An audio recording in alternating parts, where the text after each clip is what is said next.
Olá, tudo bem? Estamos aqui com mais um tema do direito de empresa e no seminário Empresa. Então, para você que está nos acompanhando, é uma satisfação muito grande tê-lo aqui em audiência. Obrigado por acompanhar nossos vídeos do canal Via Jurídica, acompanhar nosso seminário Empresa. Para nós é uma satisfação muito grande.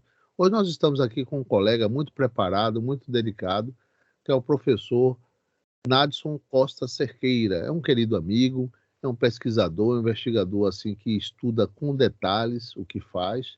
E hoje ele vai trazer um tema específico, viu, gente? É um tema de recuperação judicial e a defesa dos direitos humanos. Então ele vai fazer essa conexão justamente das regras do direito falencial, mas mais específico a recuperação judicial ligada aos direitos fundamentais, ao direito de empresa. Então, um tema complexo, um tema específico que realmente o professor Nadson, que é pesquisador nessa seara, vai trazer aqui com certeza a contento. É claro que o tema é reduzido, né? O tema não, a forma de apresentar aqui 20 ou 30 minutos para você que está nos acompanhando é uma forma compacta, reduzida, mas que vai trazer a ideia assim da sua investigação, da sua pesquisa, com certeza.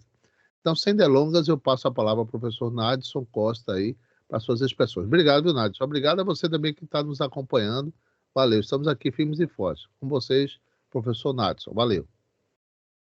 Olá, professor. Olá a todos que estão nos acompanhando. Primeiramente, registrar essa grande satisfação estar nesse espaço dividindo um pouco de conhecimento sobre o assunto. Como bem o professor disse, a gente, nessa oportunidade, tenta mostrar a conexão existente entre o Instituto da Recuperação Judicial e Falências com os direitos humanos, né? Criar esta ponte entre os institutos, criar essa ponte entre esses dois elementos.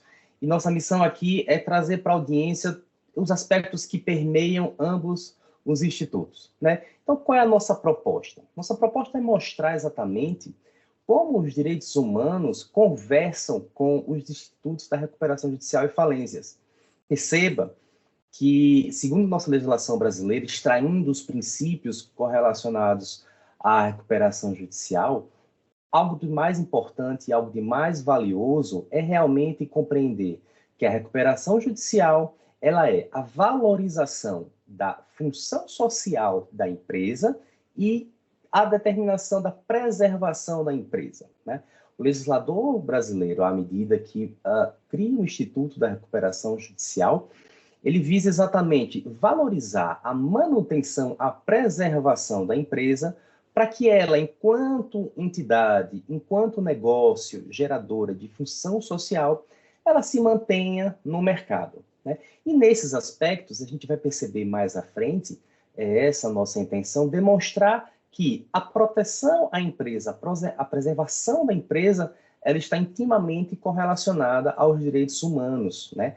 Então, pensando inicialmente ainda agora em conceitos de direitos humanos, né, o que permeia os conceitos humanos, a gente sabe que os direitos humanos, basicamente, foram conquistas históricas, né? A gente sabe que existem os direitos de primeira geração, de segunda geração e de terceira geração. Ao longo da história, esses direitos foram sendo consolidados e, de lá para cá, existia uma gama de avanços acerca dos direitos humanos. Então, de forma muito concisa, a gente pode imaginar que os direitos humanos é aquele arcabouço de princípios que são intrínsecos à vida do ser humano. Sem eles, o ser humano não consegue viver. Sem eles, o ser humano ele vai estar extremamente desvalorizado. Então, são algo essencial, como a própria nomenclatura diz, é algo intrínseco à própria humanidade do cidadão. Então, a gente pode perceber, né, correlacionando agora os direitos humanos ao direito empresarial, inicialmente, nessa visão mais ampliada, a gente pode perceber que existe, sim, uma manifestação concreta dos órgãos internacionais. Nessa oportunidade, eu trago inicialmente o Pacto Global da ONU, né? Existe o Pacto Global da ONU de 2000, onde ficaram instituídas algumas regras, alguns princípios básicos, né, que devem ser obedecidos pela empresa. Regras estas ligadas, por exemplo, à anticorrupção, ligadas, por exemplo, ao meio ambiente, à sua preservação, ligado à preservação do trabalho, à valorização do ser humano enquanto trabalhador, e, de uma maneira geral, regras que tratam dos princípios dos direitos humanos. Então, este Pacto Global, ele é de suma importância, ele é a materialização dos direitos humanos na fase concreta. Ele é exatamente direcionado às empresas, para que as empresas sigam este pacto como princípios e possam, no dia a dia, instituir normas de conduta e diversos regramentos para que eles, seguindo isto, possam obedecer e fundamentar os direitos humanos. Então, aí você me pergunta, mas o que seria, então, de forma muito tranquila, de forma muito objetiva, a recuperação judicial? Ora, a recuperação judicial, de uma forma muito sucinta, repito, ela nada mais é, professor, do que a intervenção, né, do Estado na relação entre particulares, né, para entender e orquestrar e mediar os interesses das partes. De um lado, vocês têm os empresários, devedores, e do outro lado, você tem os credores, que muitas das vezes são também empresários, são trabalhadores que estão relacionados àquela empresa. Então, o Estado figura nesta posição para, então, mediar um acordo de negociação, uma visão muito ampla do Instituto, para que as partes se entendam, para que as partes validem a possibilidade, inclusive, de fazer uma celebração de um acordo, né? Que é exatamente o plano de recuperação judicial. Então, o Estado está ali para equilibrar a relação existente entre as partes e, principalmente, como eu disse anteriormente, valorizar a preservação da empresa. A presença do Estado naquele momento, a presença de um processo de recuperação judicial visa rigorosamente insistir na existência da empresa, para que a empresa não venha a simplesmente sumir e efetivamente ela possa continuar vigente no mercado, que ela possa continuar a ser saudável e produzir bons frutos para a sociedade. Ora, e quais seriam então esses bons frutos? Quais seriam esses elementos que efetivamente a gente visa proteger com a preservação da empresa, com o Instituto da Recuperação Judicial aplicado ao caso concreto? Pensando ainda em relação à Declaração dos Direitos Humanos, é nesse momento que a gente faz essa vinculação. A Declaração dos Direitos Humanos, a Declaração Universal dos Direitos Humanos, ela de forma muito direta, ela traz alguns dos princípios, e nessa oportunidade a gente destaca inicialmente o princípio da igualdade. Ora, como é que o princípio da igualdade ele se opera num processo de recuperação judicial? É exatamente, por exemplo, quando um empresário quer receber a sua dívida daquela empresa que está ali em processo de recuperação judicial, e o Estado, enquanto agente de equilíbrio desta relação, ele visa colocar todos os credores num único grau de patamar. Ele coloca trabalhadores, né, muitas vezes em casos de prioridade, à frente das outras empresas que talvez tenham uma maior saúde financeira para exatamente sobreviver a um maior atraso na dívida. Então, o princípio da igualdade na recuperação judicial ele é concretizado através do plano de recuperação judicial, onde nem todo mundo vai poder receber a dívida. Muitas vezes o empresário que quer receber, ele tem meios jurídicos, ele tem meios para receber primeiro do que os outros. Mas nessa oportunidade não, no processo de recuperação judicial, você acaba necessariamente colocando todos os credores no mesmo patamar de igualdade. Então, percebe-se que a concretização do princípio da igualdade, né, seja de pessoas físicas ou seja de pessoas jurídicas, já é visualizada de forma muito objetiva nesse instituto. Num segundo ponto, podemos agora falar de uma maneira muito mais ampla o princípio do desenvolvimento humano, né? Enquanto imaginarmos o que é princípio do desenvolvimento humano, a gente está, sim, correlacionando isso aos direitos econômicos, né? Imaginem que o ser humano, enquanto agente e cidadão participante da sociedade, ele tem o direito de desenvolver-se economicamente. Ele tem o direito de oferir vantagens, de oferir salário, né? E é exatamente isso que a preservação da empresa vai trazer com o Instituto da Recuperação Judicial. Perceba, A manutenção de empregos é um dos pontos mais evidentes quando a gente pensa em direito ao desenvolvimento. A manutenção dos empregos, ela gera uma rentabilidade para o cidadão que pode desenvolver-se e suprir suas necessidades. Imagine uma empresa que não se submete muitas vezes a um processo de recuperação judicial e simplesmente deixa de existir. Imediatamente, os postos de trabalho da empresa se esvaem, somem. Então, necessariamente, essas pessoas vão estar no olho da rua, vão estar desempregadas. Então, o princípio do desenvolvimento, os aspectos relacionados aos direitos humanos, correlacionados ao desenvolvimento, ele é evidente nesse caso concreto. Então, de uma maneira muito prática, além de tantos outros institutos relacionados à Declaração Universal dos Direitos Humanos, percebemos que esses dois são mais evidentes, eles são mais latejantes quando a gente fala e os procura relacionar com a recuperação judicial. Então, necessariamente, nossa intenção aqui é mostrar que existe uma harmonia entre elementos, né? Quando a gente coloca numa posição a função social da empresa, a gente coloca o direito da insolvência, que é a recuperação judicial e falência, e coloca tudo nesse mesmo contexto os direitos humanos, a gente pode perceber que a receita, né, que vai ser gerada com a junção desses elementos, a junção desses ingredientes, digamos assim, nada mais é do que as finalidades, né, princípios dos direitos humanos. De uma maneira muito geral, a gente pode resumir numa expressão bem-estar social. Então, a conjunção desses fatores, ele traz exatamente esses aspectos que estão correlacionados aos direitos humanos. Então é isso.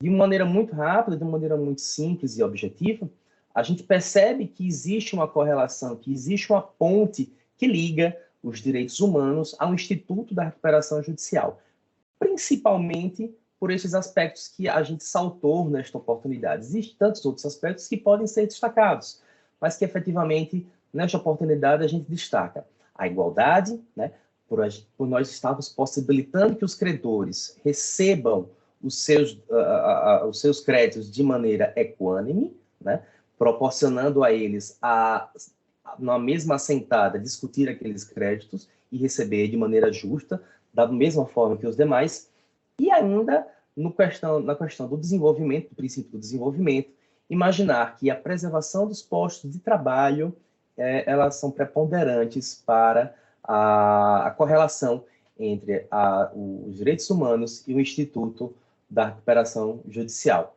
São essas, em breves palavras, a nossa intenção aqui, nossa tentativa de demonstrar essa correlação, e desde já agradecemos a atenção de todos. Muito obrigado, professor. Obrigado a você, viu, Nadson? O professor Nadson Costa é um especialista no segmento, é um pesquisador assim, nato com relação à empresa e ao direito falencial, seja a falência propriamente dita, seja a recuperação judicial, a contenciosa ou administrativa, ou seja, ele é um profissional habilitado justamente nessa expertise, né? Então, de logo, viu, Nadson, eu queria agradecer a audiência, aqueles que estão nos acompanhando, aqueles que têm acompanhado nossos vídeos, nossos seminários de empresas. Nós já estamos aí perpetuando já há algum tempo e trazendo personagens, escritores, professores, cada um com a sua expertise e colocando aqui para que a gente possa crescer também com esse conhecimento, né? Então, Nadson, eu queria parabenizar de logo assim por suas palavras, pelo seu poder de síntese, mas assim eu fico com alguma inquietação com relação a como é que fica essa recuperação judicial. Porque quando a gente fala de recuperação judicial e falência, a gente só pensa em grandes empresas, né? Empresas que têm um capital fortíssimo na economia brasileira ou de qualquer país, né? Mas assim, poderia existir essa performance que você está estudando, da recuperação judicial, também para pequenas e médias empresas?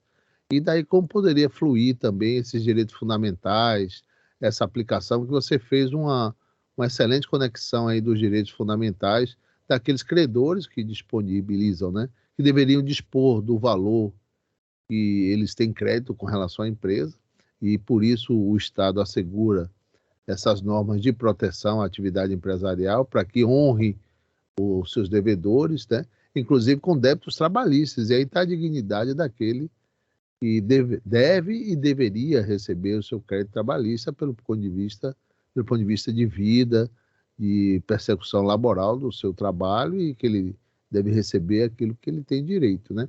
Mas a minha pergunta é objetiva no sentido de aplicar essa conexão de ideias que você colocou aqui dentro da sua investigação com relação à pequena e média empresa. Ela poderia ser aplicável? Ela poderia trazer essa conexão também dos direitos fundamentais? O que você poderia trazer aí para a gente? É isso aí. Pois não, professor. Obrigado pelas suas considerações. Relevante e palpitante, realmente, a gente trazer esses aspectos que correlacionam a micro e pequena empresa. Muitas das vezes, quando a gente pensa em recuperação judicial, a gente muitas das vezes acaba enxergando aquilo que, inclusive, a mídia, né, ela publica, e que são as grandes recuperações judiciais do país, né? Mas o Instituto, ele é para todos. O Instituto, ele é para toda e qualquer estrutura empresarial, seja ela de pequeno, médio, de grande porte. O Instituto, ele está aí para exatamente proteger a empresa enquanto ela for efetivamente geradora de benefícios à sociedade. O Instituto, ele se aplica principalmente ao momento em que o magistrado, ele faz uma primeira análise e percebe, inclusive, que aquela empresa, ela tem condições, ela é uma empresa sanável do ponto de vista financeiro. E esse contexto, ele se aplica, sim, às pequenas e médias, pequenas e microempresas, né? Muitas das vezes, inclusive, estes aspectos, quando a gente pensa numa empresa de pequeno porte, ela sempre vai estar relacionada a um contexto muito mais fácil, né? Talvez por menores dívidas, talvez por uma quantidade menor de trabalhadores, né? O Instituto, ele se aplica da mesma forma que se aplica uma grande recuperação judicial. O processo, inclusive, pode correr da mesma vara, não existe, inclusive, nenhuma distinção de competências. Então, o julgador que julga o processo de pequenas empresas, né, vai ser o processo que o julgador também julga os processos de grandes empresas. Perceba que em um grau maior ou menor, a recuperação judicial ela está sempre buscando a preservação da empresa. Mesmo que a empresa ela produza pequenos benefícios à sociedade, mesmo que ela empregue apenas 2, 3 pessoas, mesmo que ela não resguarde, não reverbere esses benefícios à sociedade de forma tão direta, de forma tão enfática e volumosa como as grandes empresas, mas sim, o Instituto ele se aplica a toda e qualquer estrutura empresarial. Nesse mesmo sentido, os direitos humanos, como eu disse, ele efetivamente ele é produzido por qualquer estrutura empresarial. À medida que a gente tem, por exemplo, uma determinada empresa que emprega apenas uma pessoa, a gente está viabilizando o desenvolvimento desta pessoa, deste único funcionário da empresa, por exemplo. Então, em grau maior ou em grau menor, sim, as empresas de pequeno e médio porte, elas são, sim, correlacionadas ao Instituto de Recuperação, por exatamente estarem protegendo a defesa dos direitos humanos, professor. Excelente, excelente. Ô, Nadson, outra coisa também, quais dicas que você pode dar ao empresário que está nos assistindo, né? Nosso canal é voltado para o público empresarial, pequeno, médio e, por vezes, grandes empresários que assistem, ou até acadêmicos ou especialistas do segmento. Mas, assim, com relação ao empresário que está nos assistindo agora, quais são as dicas que você pode dar a ele para se prevenir a uma eventual recuperação judicial? Quais as cautelas, né? O que é que ele deve pensar ou imaginar na gestão empresarial do seu negócio para que ele não chegue a essas raias da recuperação judicial? O que é que você poderia dizer a ele que está nos assistindo agora? É isso aí. Pois não, professor. É importante realmente lembrar desses aspectos, né? Acho que o remédio da recuperação judicial, muitas das vezes, ele é um remédio amargo, né? A lei, de uma maneira muito concreta, ela traz algumas consequências práticas, né? Que efetivamente tornam o remédio da recuperação judicial um tanto quanto que amargo. Mas muitas das vezes a empresa ela não tem outro escapatório e tem que sim usufruir desse remédio amargo. Mas realmente o bom, professor, é que realmente ninguém precise desse remédio, né? E eu acredito que uma boa gestão financeira, uma boa assessoria jurídica e uma boa assessoria contábil, eles são preponderantes para que efetivamente se busque a saúde constante de uma empresa, né? Imaginar a função de uma assessoria jurídica, por exemplo, é imaginar buscar a saúde financeira do ponto de vista tributário, por exemplo, imaginar se a empresa está pagando mais ou menos tributo do que deveria, né? Imaginar os direitos trabalhistas, se eles estão efetivamente sendo obedecidos em tempo real, para que futuramente... Ou seja, o obedecimento às regras de compliance, né? As regras de comprometimento, né? Perfeito. Compliance é exatamente uma das regras, um contexto muito concreto para a saúde financeira da empresa. Então, efetivamente, são aspectos que estimulam a vida saudável da empresa e que devem, sim, ser seguidas pelo empresário. Bom, é isso aí. Vocês viram aí que o Cabra é faixa preta no que diz, no que estuda, no que pesquisa. Eu só tenho que agradecer, viu? O professor Nadson Costa aí colocou de forma bem sucinta a sua expressão da recuperação judicial diante dos direitos fundamentais, diante da aplicação da própria dignidade daquele credor que está ligado à eventual recuperação judicial e as regras do direito falencial que se iniciam dessa forma, né? E colocou também agora uma palhinha das formas preventivas, ou seja, como o empresário pode se prevenir para evitar chegar a esse alcance da recuperação judicial. Então, eu só tenho que agradecer ao professor Nadson Costa aqui pelas suas expressões, agradecer a você que está nos assistindo e agradecer a você que nos acompanha em nossos vídeos. Assim, então, passo ao professor Nadson aí para as suas palavras finais. Valeu. Obrigado, professor. Eu que agradeço pelas palavras. Nessa oportunidade, mais uma vez, a gente agradece pelo espaço e realmente enaltece o trabalho do canal, porque realmente é um meio de expandir o conhecimento do empresariado, do direito empresarial, e efetivamente a gente realmente tem que valorizar. Fico muito lisonjeado pela oportunidade. Mais uma vez, muito obrigado, professor. Tranquilo, tranquilo. Outros convites serão feitos, viu? E Nadson assim se colocou à disposição e é isso aí. Então, gente, obrigado a Nadson novamente, obrigado a você e até a próxima, hein? Valeu, valeu, gente. Obrigado, valeu. Tchau, tchau. Beleza.